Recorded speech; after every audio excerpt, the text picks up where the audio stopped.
When you're going through hell and everything is going against you, the easiest thing in the world to do is to start thinking negative. It's easy to go through life holding on to things that are weighing us down. Guilt, resentment, doubt, worry. The problem is when we allow these things in, they're taking up space for the good things that should be there. Imagine your life is like a container. You were created to be filled with joy, peace, confidence, creativity. But if you allow worry in, it pushes out the peace.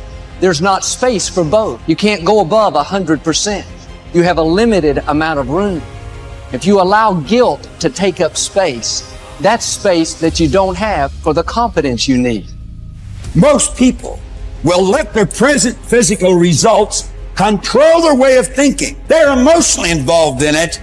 They think it's an accident that the same results keep reoccurring. That's no accident.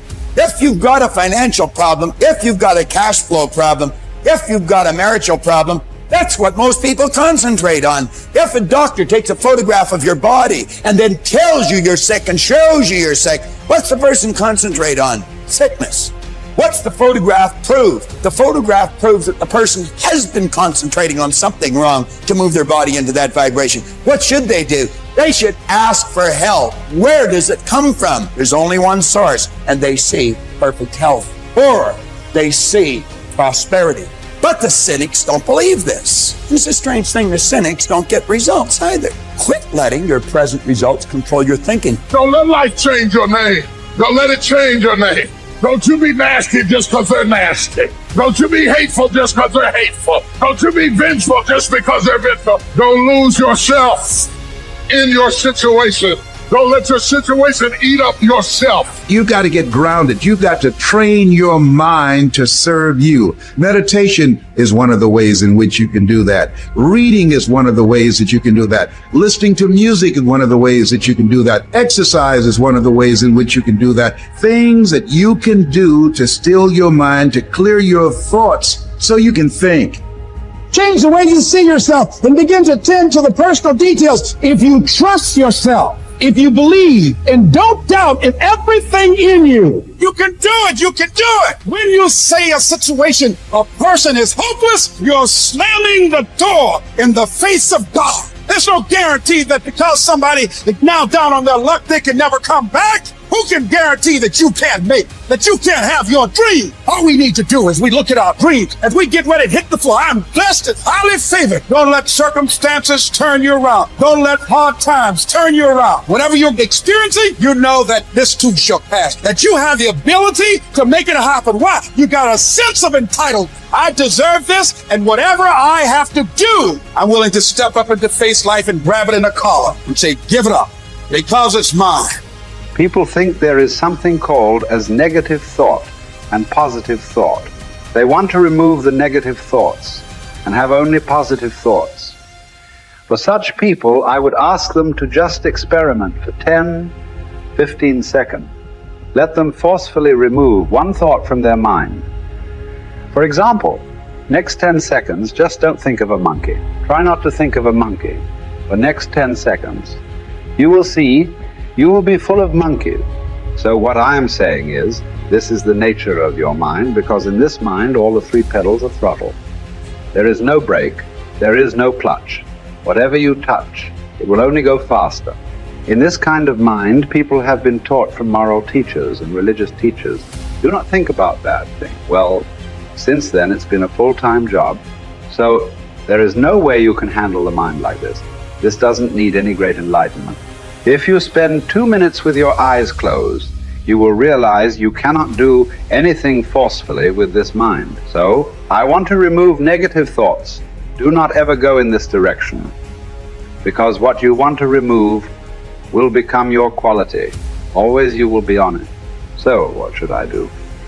The thing is this, without understanding the fundamental mechanism of this mind, because our mind, human mind, is the most sophisticated computer on the planet. Even all the supercomputers have come out of this. When this is the case, is it not important that we understand the mechanics of how it functions? One simplistic aspect of how it functions is there are no subtractions and divisions in our mind. There is only addition and multiplication. If you try to do something with it, it will say one more. If you try hard, it will multiply into many more. In this mind, you don't try to identify what is positive, what is negative, and try to remove it. First of all, one needs to understand this mind of yours. This body of yours is supposed to serve you. The life that you are is important. Body and mind are vehicles that must serve us. If you sit in a vehicle, it must go where you want to go. If it goes to its own destination, what is the point of such a vehicle? It's just a nuisance. Right now, most human beings are unfortunately experiencing this fantastic possibility of human mind as a nuisance, as a troublesome thing. Well, this is the most beautiful thing you have. There is something called as you which exists. This is not a composite of all your thoughts and emotions and physiological processes. Beyond that, there is you. Close your eyes. Even if you cannot see anything, you're still there. It is through the window of your eyes that you are looking out.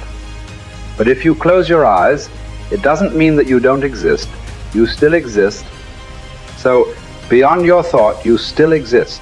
Beyond your emotion, you still exist. So that you, the life that you are, this has to come into your experience. You're not allowing that to come into your experience, which is the most significant aspect of who you are now. The most significant aspect is you and me are alive right now. This is it. What I'm thinking, what you're thinking is not the important thing. We are alive right now. That is the important thing. So it is important that you focus on this fundamental sense of aliveness within you. And then you will see there is a natural distance between you and your thought process. Once there is a distance between your psychological process and your physiological process, this is the end of suffering. Only two kinds of suffering that human beings go through in mental suffering. Once you create a little space between you and your mind, between you and your body, this is the end of suffering. This is something every human being has to experience and know, otherwise thinking, I will just remove negative thoughts and I will have positive thought. All the best, it's not going to work. It's not going to work because nobody can remove it. They can avoid it for some time. So when negative thoughts come, you say whatever you want, but this is just avoiding, it's not gone. The moment you stop that, it will pop back with great force. Otherwise, it will come back in your dreams. Important, first of all, you need to understand your anger, your resentment, your fear, your anxieties, the negativity that you generate. Anger, it is always directed towards somebody, but we need to understand this is poisons that we are drinking and expecting somebody else to die. Fortunately, life doesn't work like that. If I drink poison, I die. If I drink poison, you don't die. Understand this.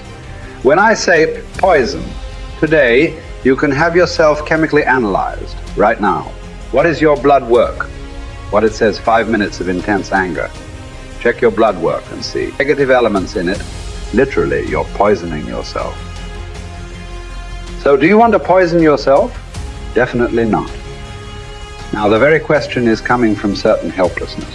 What shall I do? Don't do anything. Concern yourself with something which is the life process. Maybe your heartbeat, maybe your breath, maybe just the sensation of being alive. Depending upon how sensitive or how perceptive you are, accordingly, find something. It could be a sensation in the body, it could be breath, it could be heartbeat, it could be anything, something which indicates life to you. Just pay attention to that for some time. You will see there is a distinction between what is you and what you have gathered, which includes both your physiological and psychological possibility or mess, whatever you've made out of it. You waited too late. You should have started younger. Those are the kind of voices that we all live with. Our ministry was growing. We lived in a nice house we'd ever had, driving a nice car, living from paycheck to paycheck, but making it. Every night, I lay down at night.